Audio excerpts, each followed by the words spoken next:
जब हमारी पिंगला नाड़ी, जिसे सूर्य नाड़ी भी कहते हैं, जो हमारे सिर के दाईं तरफ स्थित है, जब वो असंतुलित हो जाती है तो उसका प्रभाव हमारी श्वास क्रिया पर भी पड़ता है, जिससे हमारे शरीर में जुकाम होने लगता है।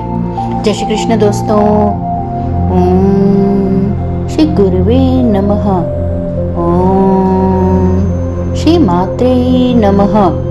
आज हम चर्चा करेंगे कि कैसे भगाएं जुकाम, जिसे योगानंद जी ने अपने एक लेक्चर में बताया था। जुकाम को ठीक करने के कुछ सुझाव देते हैं।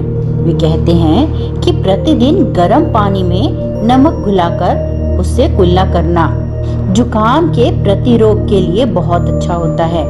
उसी प्रकार उचित आहार तथा व्यायाम प्रतिदिन 10 से 30 मिनट तक सूर्य स्नान करना भी बहुत अच्छा होता है।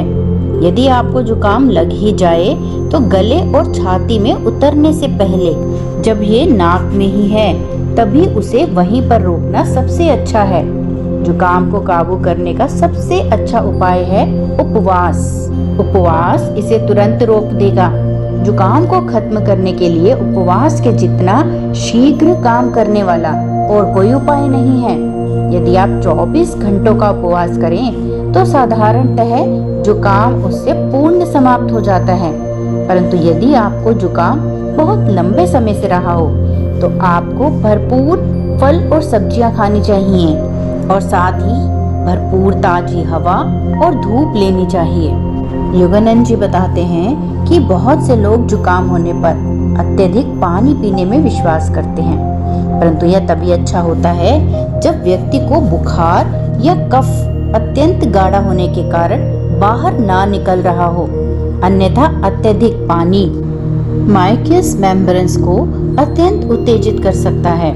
जुकाम होने पर गर्म पानी पीना तो सबसे हानिकारक है। ठंड से अंकुचन होता है और गर्मी से प्रसारण होता है। गर्म पेयों की गर्मी थोड़ी देर के लिए ही अच्छी लग सकती है, परंतु इससे कोशिकाएं प्रसारित हो जाती हैं, जिससे उनके प्राकृतिक कार्यों में बाधा पड़ती है। और बर्फीले ठंडे पेय भी नहीं पीने चाहिए। योगानंद जी कहते हैं कि यदि आपकी छाती में ठंड लग गई हो तो टॉवल को अत्यंत गर्म पानी में डुबोकर निचोड़ लीजिए और उससे छाती को रगड़िए। फिर अपनी छाती को सूखे टॉवल से पोंछ लीजिए। इसे एक समय में 5 बार कीजिए और दिन में 2 या 3 बार दोहराइए। प्रत्येक बार इस उपचार के बाद अपनी छाती को अच्छे से ढककर रखिए। जुकाम का प्रतिरोध करने के या उसे खत्म करने के ये भौतिक उपचार हैं। सब प्रकार की सावधानियां बरतने के बाद भी और उपचार करने के बाद भी जुकाम और अन्य बीमारियां भी कभी-कभी चलती रहती हैं और कभी-कभी जल्दी ही पूरी तरह से निकल जाती हैं। इसका कारण गत कर्मों में छिपा हो सकता है, यानी कर्म सिद्धांत के अनुसार रची गई ये शरीर की अवस्था। किसी भी रोग का निवारण बहुत हद तक व्यक्ति की कर्मानुसार अवस्था पर और उस रोग के लिए ली गई औषधियों पर निर्भर करता है। कुछ लोग सोचते हैं कि हमारे कर्मों ने जब हमारे भाग्य में दुख कलेश लिखी दिया है तो यही अच्छा है कि हम सारे प्रयास छोड़कर उसे चुपचाप स्वीकार कर लें। परंतु इस प्रकार भाग्यवादी बनना उचित नहीं है।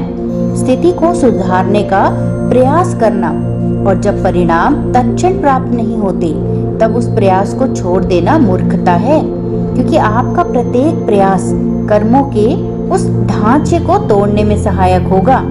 ईश्वर उसी की सहायता करते हैं जो अपनी सहायता स्वयं करते हैं।